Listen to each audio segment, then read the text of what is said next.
हाँ, indefinite integration आज से हम लोगों का ये नया टॉपिक शुरू होने जा रहा है, indefinite integration.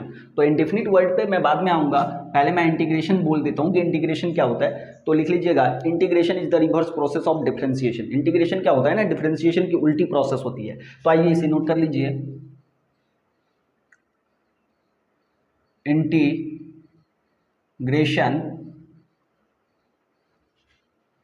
is the reverse process of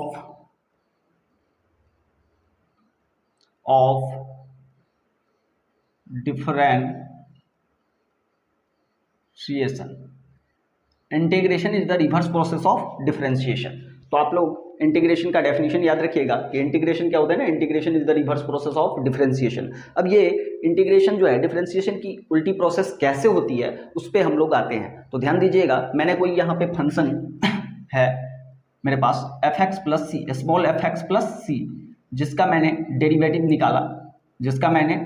निकाला एक्स के रेस्पेक्ट में। तो कितना आना चाहिए, कैपिटल एफ एक्स आना चाहिए। ऐसा मैंने मान लिया है कि ये स्मॉल एफ एक्स प्लस सी कोई फंक्शन था जिसका मैंने डेरिवेटिव किया, तो कितना आया, एफ एक्स आया। क्योंकि सी तो कांस्टेंट है, सी कांस्टेंट है मतलब उसका कोई भी सी का जो वैल्यू लोगे आप 2, 4, 6, 8, 10, उसका डेरिवेटिव कितना आना है, 0 आना है। मैंने जो भी किया होगा वो फंक्शन का किया होगा, फंक्शन का मैंने डिफरेंशिएशन किया तो उसका कैपिटल एफ एक्स आया डेरिवेटिव। तो जिस दिन हम कैपिटल एफ एक्स का इंटीग्रेशन करने जाएंगे तो इसका इंटीग्रेशन क्या आएगा, स्मॉल एफ एक्स प्लस सी आएगा, स्मॉल एफ एक्स प्लस सी आएगा। मतलब जिस दिन हम इस कैपिटल डेरिवेटिव का इस डिफरेंशियल कोफिशिएंट का इंटीग्रेशन किए तो मेरे को कितना आया, मेरे को आया स्मॉल एफ एक्स प्लस सी, वो फंक्शन मिल गया। और सी क्या है भाई, तो सी फिक्स वैल्यू नहीं है। आप 2 लोगे तो भी उसका डिफरेंशिएशन 0 आएगा, 4 लोगे उसका डिफरेंशिएशन 0 आएगा, अल्फा लोगे, बीटा लोगे। सी क्या है, सी इंडेफिनिट है, सी फिक्स नहीं है।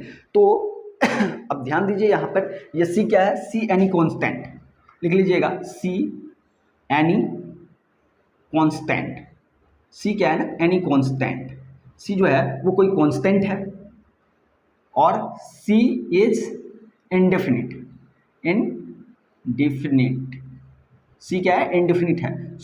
So it is called indefinite integration. Indefinite integration, इसीलिए हम इसे इंडेफिनिट इंटीग्रेशन कहते हैं। इसीलिए क्या कहते हैं, इसे इंडेफिनिट इंटीग्रेशन कहते हैं। सी क्या है, सी आर्बिट्रेरी कांस्टेंट है जो इंडेफिनिट है, जो फिक्स नहीं है, इसीलिए हम लोग इसे इंडेफिनिट इंटीग्रेशन कहते हैं। अब इंटीग्रेशन का 2 अलग नाम है, एक होता है एंटी डेरिवेटिव और एक होता है प्राइमेटिव। कभी भी कोई आपको कोई पूछे कि इंटीग्रेशन इस फंक्शन का मेरे को एंटी डेरिवेटिव चाहिए, मेरे को क्या चाहिए, एंटी डेरिवेटिव चाहिए, तो आप समझ जाइए कि वो इनडायरेक्ट रूप में आपसे वो क्या मांग रहा है, उस फंक्शन का इंटीग्रेशन मांग रहा है आपसे। वो क्या चाहता है, उस फंक्शन का इंटीग्रेशन चाहता है। तो उसको तुरंत उसका इंटीग्रेशन आप बता दो। कभी भी कोई भी फंक्शन का आपको कोई पूछे कि इसका प्रिमिटिव क्या है या इसका एंटी डेरिवेटिव क्या है, तो आप समझ जाओ कि सामने वाला मेरे से क्या मांग रहा है, इंटीग्रेशन मांग रहा है, तो मैं उसको इंटीग्रेशन करके दे देना है। चलो इसे नोट करो।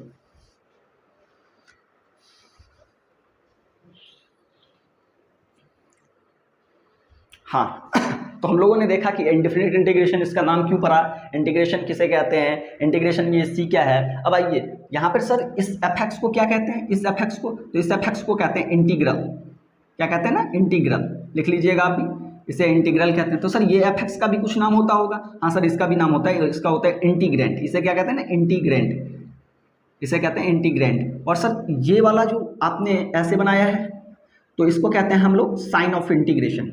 यहाँ पे लिख लेना, ये क्या होता है ना, साइन ऑफ इंटीग्रेशन, जिसे कहते हैं साइन ऑफ इंटीग्रेशन। याद रखिएगा, ये होता है साइन ऑफ इंटीग्रेशन, इसे इंटीग्रल, इसे इंटीग्रैंड, नोट कर लो जस्ट।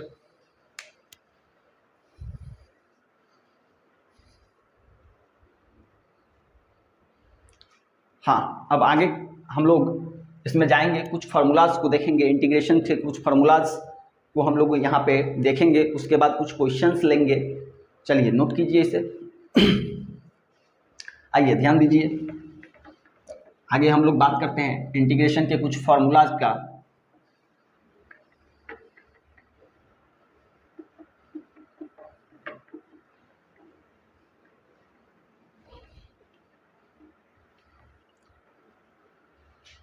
हाँ, तो ध्यान दीजिए, लिख लीजिएगा some useful formula. Some useful formula, ध्यान दीजिएगा, पहला जो फार्मूला है वो अपना ये है कि अगर कोई वेरिएबल है जिसका पावर कांस्टेंट है, उसका हम इंटीग्रेशन करना चाहते हैं। इंटीग्रेशन करने का मतलब साइन ऑफ इंटीग्रेशन को हटाना होता है। इंटीग्रेशन करने का मतलब क्या होता है ना, साइन ऑफ इंटीग्रेशन को हटाना होता है। तो अगर कोई वेरिएबल है जिसका पावर कुछ कांस्टेंट है और उसका आप इंटीग्रेशन करना चाहते हो, दैट मीन्स उसका इंटीग्रेशन साइन हटाना चाहते हो, तो उस वेरिएबल के पावर में कितना कर दो, ऐड 1 ऐड कर दो, और फिर उसी पावर को नीचे लिख दो n+1 प्लस सी, ये उसका इंटीग्रेशन हो जाएगा। तो याद रखना कि वेरिएबल का पावर कांस्टेंट होता है, तो उसको इंटीग्रेशन साइन को हटाने के लिए हम लोग क्या करते हैं, पावर में 1 ऐड कर देते हैं और उसी पावर को नीचे लिखते हैं, और सी लास्ट में इंटीग्रेशन कांस्टेंट के नाम से जाना जाता है। इसे नोट कर लीजिए।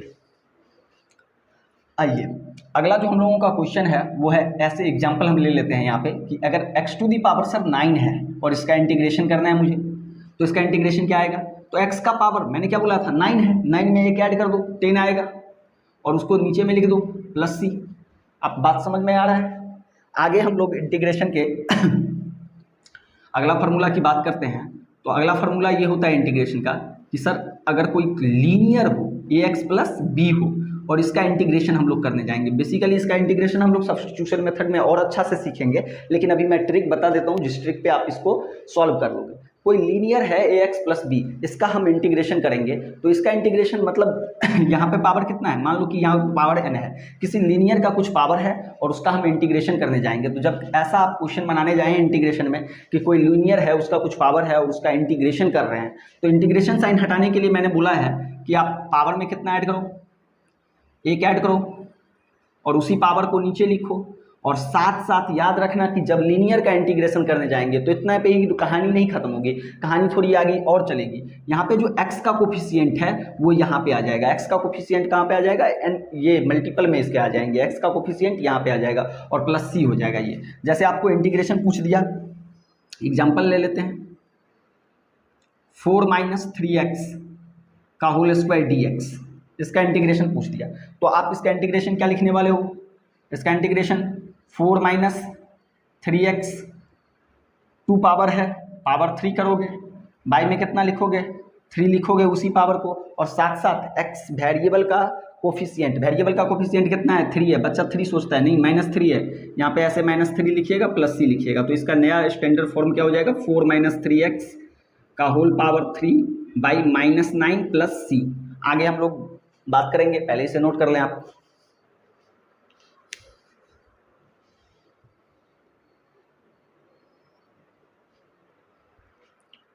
चलिए, तो ये नोट हो गया होगा। हम लोग आगे की बात करते हैं। तो इंटीग्रेशन में अगला फार्मूला हम लोगों को पढ़ना है, कुछ ट्रिग्नोमेट्री के फार्मूला होते हैं, जैसे साइन, कॉस, टेन, सेक, इस सब का इंटीग्रेशन क्या होता है, तो उसे भी नोट कर लें आप। जैसे मेरे को दे दिया इंटीग्रेशन साइन x dx, तो यहाँ पे x का कोई भागीदारी नहीं है, x बस x है। साइन का इंटीग्रेशन क्या होता है, साइन का इंटीग्रेशन होता है माइनस कॉस, और x जो रहेगा वो x लिखेंगे यहाँ पे, प्लस सी। साइन x का इंटीग्रेशन क्या होता है ना, माइनस कॉस x होता है। जैसे आपको यहाँ भी एक क्वेश्चन हम ले लेते हैं कि कभी ऐसे आ जाए कि साइन a - bx, इसका इंटीग्रेशन आ जाए, तो साइन का इंटीग्रेशन क्या जानते हो आप, माइनस कॉस, x जो होता था वही x यहाँ पे डालेंगे, a - bx, और मैंने बताया कि ये लीनियर है, लीनियर का जो कोफिशिएंट होता है वो नीचे आता है, ये -b हो जाएगा। ये एग्जांपल के थ्रू लिख लीजिएगा, इसे समझने की कोशिश कीजिएगा कि साइन का इंटीग्रेशन मैंने कॉस लिखा, x जैसा है वैसा ही आज के डेट में भी है, x यहाँ पे a - bx है तो a - bx दिया, और फिर x का जो वेरिएबल है वो नीचे आ गया। आगे इंटीग्रेशन cos x dx, इसका इंटीग्रेशन होता है sine x plus C. Next पे ऊपर बात करते हैं, तो integration sec square x dx, इसका इंटीग्रेशन होता है 10x plus C. Cosec square x d x, इसका इंटीग्रेशन होता है minus cot x plus C. Note कर लीजिएगा ये सब।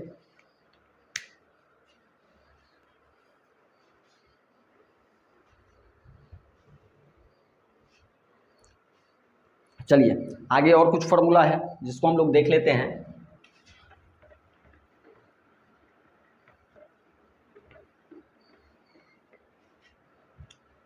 Integration e to the power x, इसका इंटीग्रेशन क्या होता है ना, e to the power x plus C. Integration 1/x dx, इसका इंटीग्रेशन होता है log x plus C. Integration 1/√1 minus x square dx, इसका इंटीग्रेशन होता है sine inverse x plus C. इसके आगे और इसे कभी कभी दुनिया वाले कॉस के टर्म में ऐसे लिखता है माइनस कॉस इनवर्स x भी होता है, तो आप ये भी बोल सकते हैं कि साइन इनवर्स x प्लस सी है, कॉस इनवर्स x प्लस सी है। अगला integration 1/1 plus x square dx, तो इसका इंटीग्रेशन होता है tan inverse x plus C और कॉट इनवर्स x प्लस सी। अगला इंटीग्रेशन माइनस में यहाँ पे लग जाएगा कॉट। अगला integration 1/x times √x² minus 1, तो इसका इंटीग्रेशन होता है sec inverse x plus C और minus cosec inverse x plus C. तो इसे नोट कर लीजिए।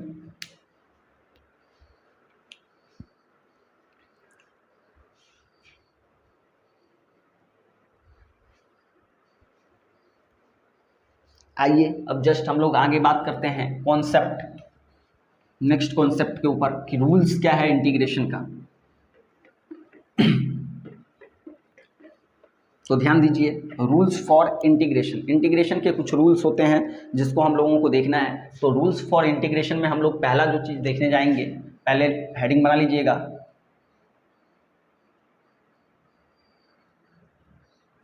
Rules for integration. Integration, rules for integration, integration के लिए रूल्स क्या हैं। तो इंटीग्रेशन के लिए रूल्स ये है कि भाई साहब अगर कोई इंटीग्रेशन है के एफ एक्स, मतलब किसी भी इंटीग्रेशन, किसी फंक्शन का इंटीग्रेशन करने जा रहे हैं जिसमें हम देख रहे हैं कि के जो है वो उसका मल्टीपल है, तो कभी भी इंटीग्रेशन में किसी वेरिएबल से कोई कांस्टेंट मल्टीप्लाई फॉर्म में हो तो वो कांस्टेंट साइन ऑफ इंटीग्रेशन के बाहर जाता है, वो कांस्टेंट साइन ऑफ इंटीग्रेशन के क्या होता है, बाहर चला जाता है। तो यहाँ पर के क्या आ जाएगा, बाहर आ जाएगा, के क्या आ जाएगा, बाहर। और हम लोग किसका इंटीग्रेशन करेंगे, केवल फंक्शन का इंटीग्रेशन करेंगे। तो याद रखिएगा कि के एफ एक्स अगर कोई फंक्शन है जिसका हम इंटीग्रेशन करना चाहते हैं तो के कांस्टेंट है, के बाहर चला जाएगा, हम लोग इंटीग्रेशन किसका करेंगे, फंक्शन का करेंगे।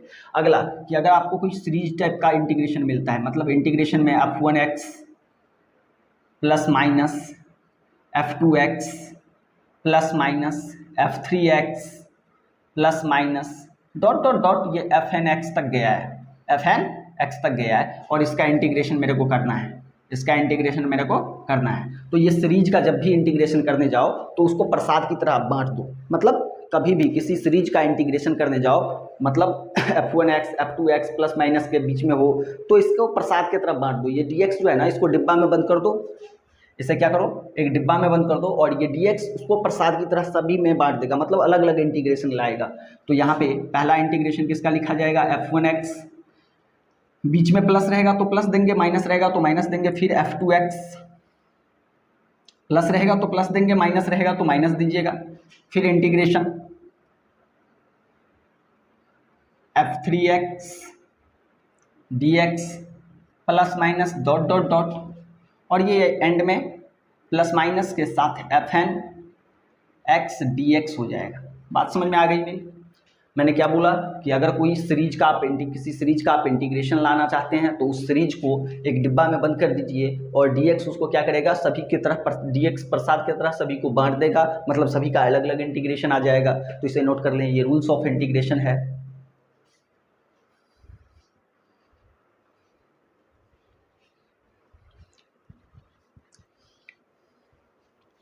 आइए, रूल्स ऑफ इंटीग्रेशन के बाद हम लोग कुछ बेसिक क्वेश्चंस कर लेते हैं।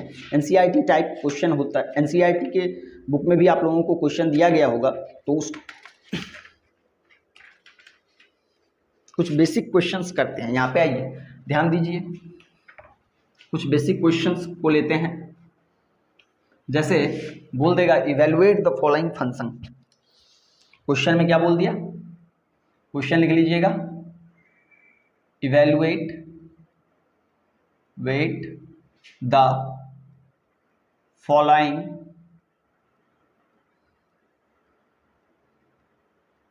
Function. Evaluate the following function, इस फंक्शन का क्या करना है, इंटीग्रेशन निकालना है। हम यहाँ पे बारी बारी से क्वेश्चन लेते हैं। पहला क्वेश्चन आपको दे दिया 5x का पावर 3, तो आपको बताया गया है कि रूल में कि k क्या है, ये 5 क्या है, कांस्टेंट है, 5 क्या है, कांस्टेंट है, तो उसको हम इंटीग्रेशन साइन के बाहर कर लेंगे। हम जो भी करेंगे किसका करेंगे, x³ का इंटीग्रेशन करेंगे। और ये वेरिएबल का पावर कांस्टेंट है, तो वेरिएबल के पावर कांस्टेंट को हटाने के लिए, वेरिएबल के पावर कांस्टेंट में इंटीग्रेशन साइन हटाने के लिए हम लोग क्या करते हैं, उस पावर में एक ऐड करते हैं। मतलब x का पावर ये 4 बन जाएगा, बाई में 4 बन जाएगा, प्लस c हो जाएगा। तो इसको दैट मीन्स हम लोग लिख सकते हैं 5x⁴ बाई 4 प्लस c।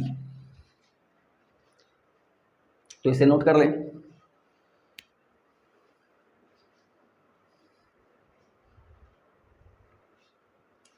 आइए ध्यान दीजिए, अगला जो हम लोगों का क्वेश्चन हम लोगों को पढ़ना है वो बेसिक क्वेश्चन ऐसे पढ़ना है कि इंटीग्रेशन,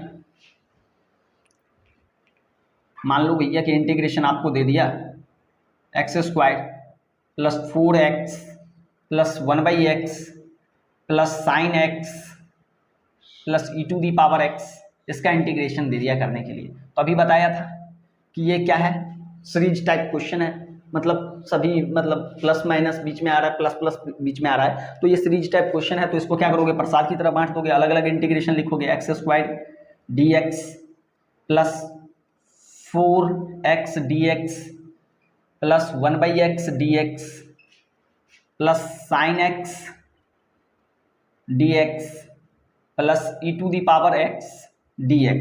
तो ध्यान दीजिए, x² का इंटीग्रेशन x का पावर 3/3 हो जाएगा, प्लस यहाँ पे 4 बाहर आ जाएगा, और इंटीग्रेशन किसका होगा, x dx का।